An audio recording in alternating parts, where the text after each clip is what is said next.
मैं हूं केतन चावड़ा। आज हम बात करेंगे कफ के बारे में। अगर आपको खांसी है तो इसके लिए बहुत ही आसान सा उपाय है।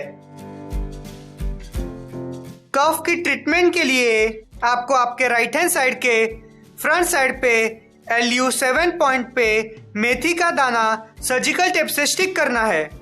सर्जिकल टेप आपको पास के मेडिकल स्टोर से मिल जाएगा।